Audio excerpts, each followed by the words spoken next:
வெண்ணிலா, இவங்களாம் யாரு? மாமா, இவங்க எல்லாரும் பொறப்பால பாவப்பட்டு இப்பவும் பாவப்பட்டு நிக்கிற ஜீவன்கள் மாமா.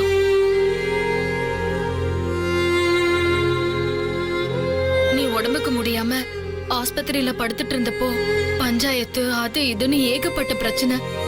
ருத்ராவை கையில வச்சுக்கிட்டு பைத்தியம் புடிச்ச மாதிரி ஊர் பூரா திரிஞ்ச மூத்த மாமா. திக்கற்றவங்களுக்கு தெய்வம் தோணன்னு கோவிலுக்கு போனா அங்க கூட எனக்கு பயம் மட்டும்தான் கிடைச்சது.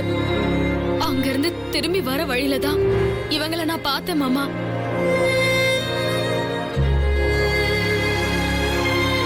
பக்கத்து ஊர்ல இருக்கிற அன்னை தெரசா ஆசிரமத்தை சேர்ந்தவங்க. இவங்க எல்லாருமே வாடகை கொடுக்க வழி இல்லாததுனால வீட்டுக்காரங்க இவங்களோட பொருள் துணிமணி எல்லாத்தையும் தூக்கி வெளியில வீசிட்டாங்க. எல்லா குழந்தைங்களும் கதறி அழுதுட்டு இருந்ததை பார்க்கும்போது என் மனசு தாங்கல முத்து மாமா. இவங்களோட கஷ்டத்துக்கு முன்னால நம்மளோட கஷ்டம் எல்லாம் ஒண்ணுமே இல்லைன்னு என் மனசுக்கு பட்டுது. நானா ஒரு முடிவெடுத்து அந்த வீட்டுக்காரங்க கிட்ட உன் பேரை சொல்லி 1 மாசம் டைம் கேட்டு அதுக்குள்ள நீ குணமாகி வந்துட்டா கண்டிப்பா நீ உதவி செய்வாங்கிற நம்பிக்கையில உன் சார்பா நான் வாக்கு கொடுத்துட்டேன் முத்து மாமா.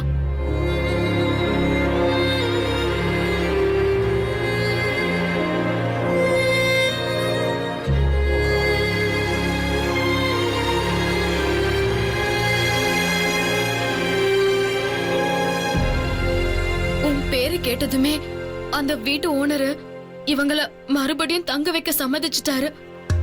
அப்ப அந்த குழந்தைங்க முகத்துல வந்த சந்தோஷத்தை பார்க்க கோடி கண்ணு வேணும் முத்து மாமா.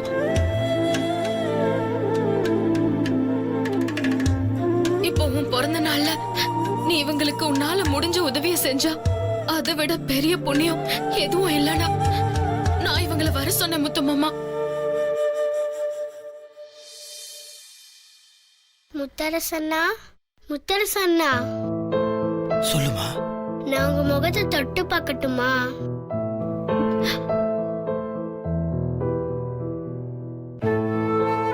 இல்ல வெண்ணிலாக்கா, அன்னைக்கு உங்களை பத்தி சொன்னதுக்கு அப்புறம் நீங்க எப்படி இருப்பீங்கன்னு பார்க்க ஆசையா இருந்துச்சு. உங்களை பத்தி நிறைய பேர் சொன்னாங்க, ஆனா என்னால பார்க்க முடியாது. ஏன்னா என் கைதான் எனக்கு கண்ணு. அதான் நீங்க எப்படி இருப்பீங்கன்னு என் கையால தடவி பாத்துக்கிறேன்.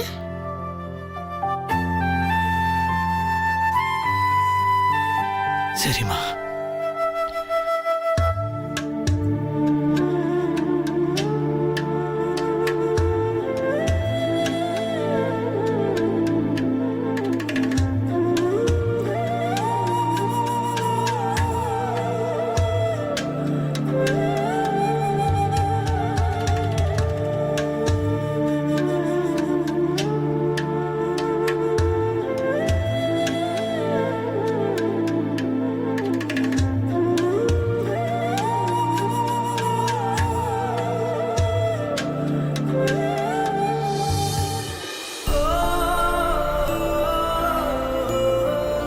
அழுவுறீங்களா? இல்லடா, அது உங்க எல்லாத்தையும் பார்த்தல அந்த சந்தோஷம்.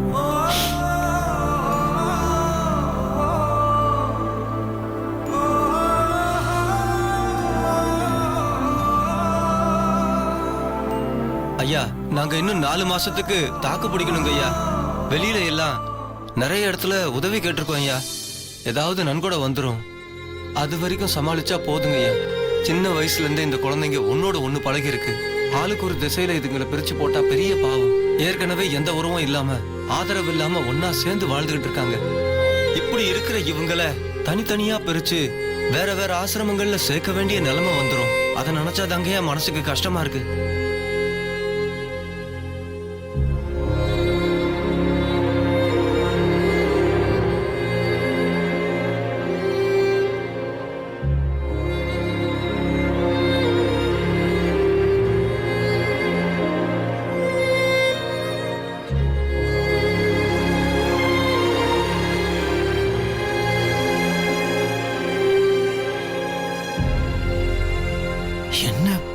நானும் இந்த பொண்ணு ஃப்ரெண்டு. நாங்க எப்போ ஒரே இடத்துல இருக்கணும், நல்லா படிக்கணும், வாழ்க்கையில முன்னேறணும், நாங்க எப்பவும் பிரியாம இருக்கணும்னு சொல்றாங்க.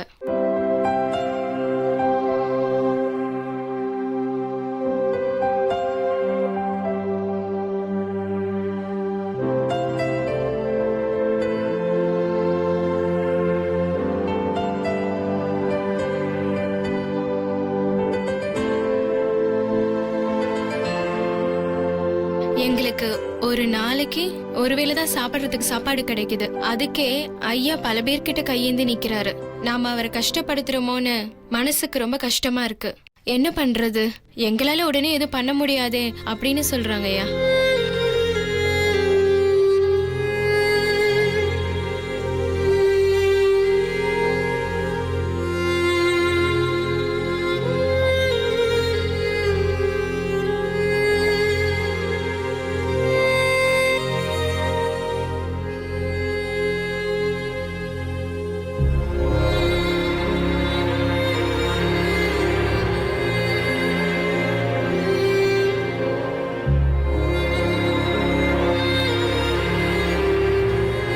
வெண்ணிலா,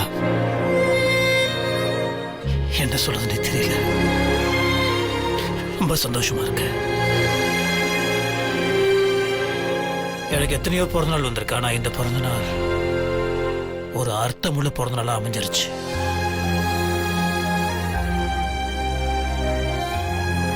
அதுக்கு காரணம் நீதான் வெண்ணிலா.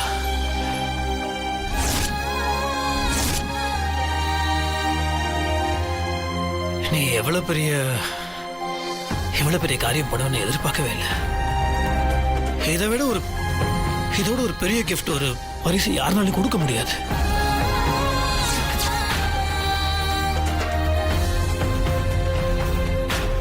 எனக்கு இப்படி ஒரு வாய்ப்பு நீ அமைச்சு கொடுத்துருக்கனா, கண்டிப்பா தான் பண்ணணும். உங்களுக்கு கண்டிப்பா தான் பண்ணணும். ஐயா, இனிமே பசங்களை பத்தி நீ கவலைப்படாதீங்க. என் பொறுப்பு. இவங்க தங்கறதுக்கு இடம், சாப்பிட்றதுக்கு சாப்பாடு, படிக்கிறதுக்கான படிப்பு எல்லாமே நான் பாத்துக்கிறேன். ஐயா, நீங்க என்னையா சொல்றீங்க? ஆமா, இனிமே நான் பாத்துக்கிறேன். இந்த ஆசிரமத்தை பத்தி நீங்க எந்த கவலையும் பட தேவையில்ல. அது என்னோட பொறுப்பு. இப்போதைக்கு நீங்க கேட்ட மாதிரி உங்களோட அவசர தேவைக்கு மட்டும் ஒரு தொகை நான். கார்த்தி அண்ணா, செக் புக் எடுத்துட்டு வா. சரிண்ணா.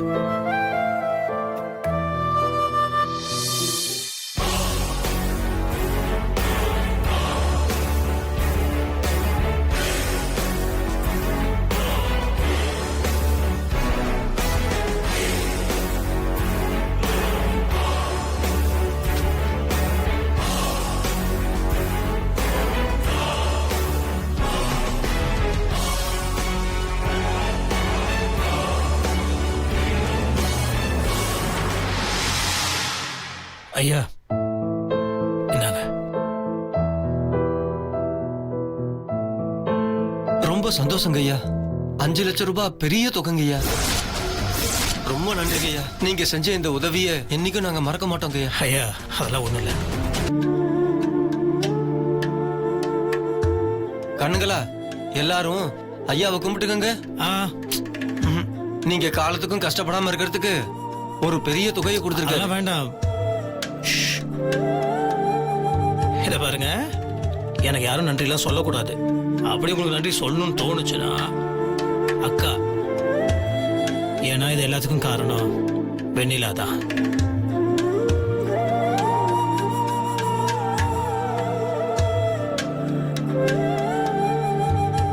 எல்லாரும் அம்மாவுக்கு நன்றி சொல்லுங்க. Thanks, அக்கா. ரொம்ப நன்றிமா. ஐயோ, அதெல்லாம் ஒண்ணும் வேண்டாம், பேசாம இருங்க. இந்த டிராமா எல்லாம் பார்க்கறதுக்கு தாங்க முடியல. எனக்கும் தான்.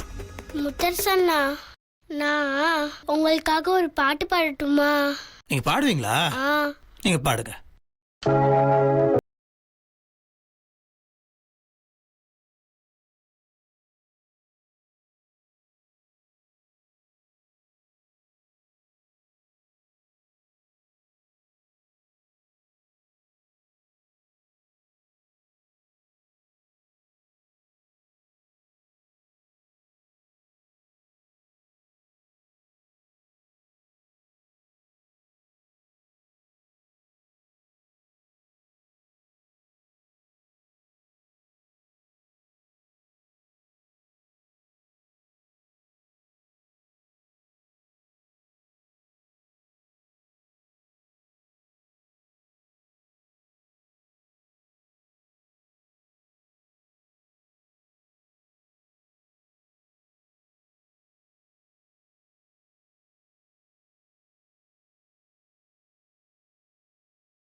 இன்னொரு முக்கியமான விஷயம், சொல்லுங்க. உங்க பிறந்தநாள்னு தெரிஞ்சதும் குழந்தைங்க எல்லாம் ஒன்னா சேர்ந்து கேக் செஞ்சு கொண்டு வந்திருக்காங்க. நீங்க அவங்களோட சேர்ந்து கேக் வெட்டி சாப்பிட்டா ரொம்ப சந்தோஷப்படுவோம். என்னங்க தாராளமா, எதுக்கு இதெல்லாம் என்கிட்ட கேட்டுட்டு? செந்தில், இதெல்லாம் எடு, எடு, எடு, டக்குனு எடு.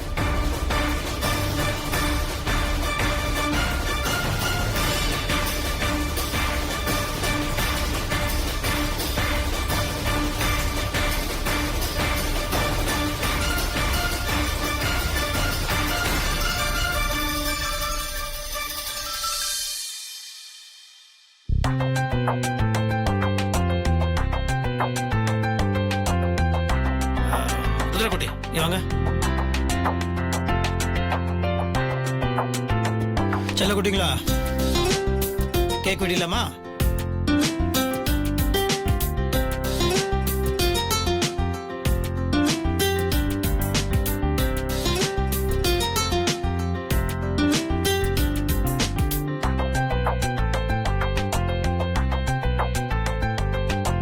இப்ப நம்ம எல்லாரும் முத்தண்ணனுக்கு ஹாப்பி பர்த்டே பாட போறோம். என்ன பாருங்க. Happy birthday to you.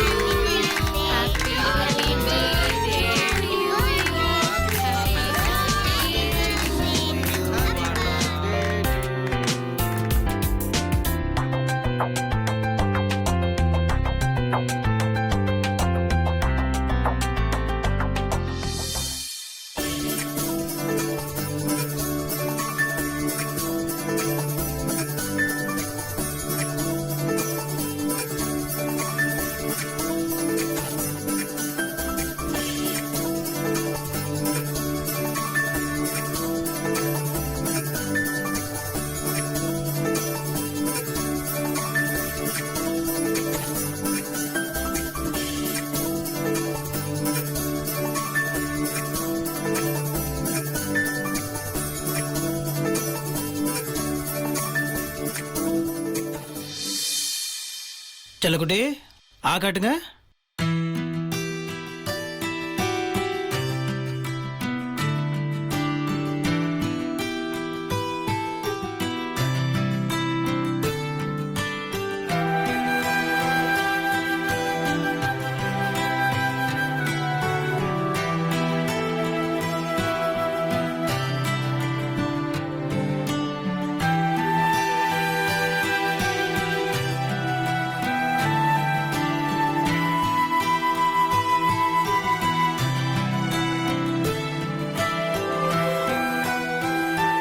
இனிமே ஆசிரமத்துக்கு அடிக்கடி நான், ருத்ரகுட்டி, வெண்ணிலா எல்லாருமே வருவோம். ம்? நாங்க இதை மறக்கவே மாட்டோங்க ஐயா. ஐயா, நீங்க இனிமேல் ஆசிரமத்தை பத்தி கவலையே பட வேணாம். நான் சொன்ன மாதிரி என்னோட பொறுப்பு, நான் பாத்துக்கிறேன். ரொம்ப நன்றிங்க ஐயா. நாங்க இதை மறக்கவே மாட்டோங்க ஐயா. நாங்க வரோங்க ஐயா. வாங்க போலாம்.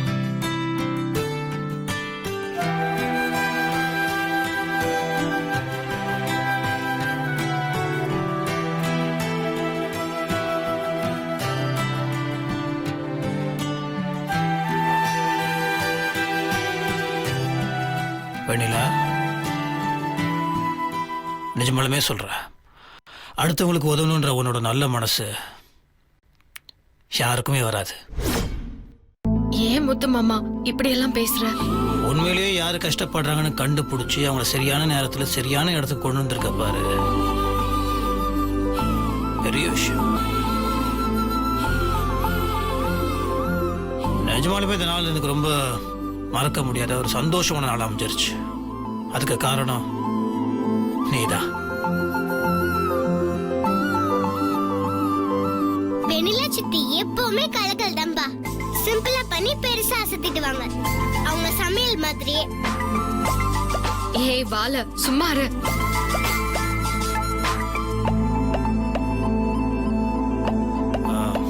ஸ்வேதா, நீ ஆசைப்பட்ட மாதிரியே எனக்கு 3 கிஃப்டையும் கொடுத்துட்ட. எல்லாம் நல்லபடியாக முடிஞ்சிருச்சு.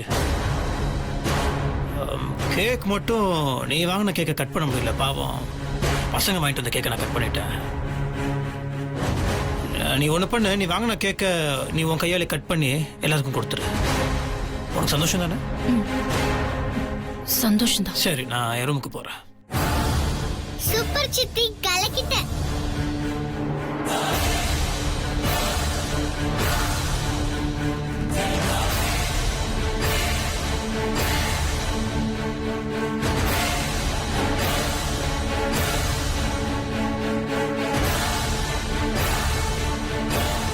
ஸ்வேதா, இந்த கேக்க என்னடி பண்றது?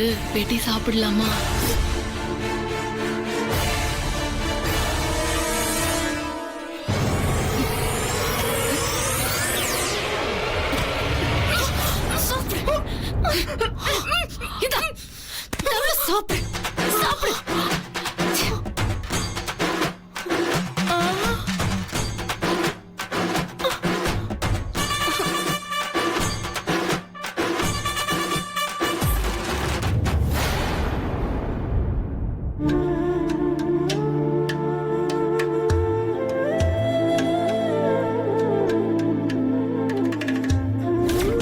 முத்தரசன்னா, சொல்லுமா.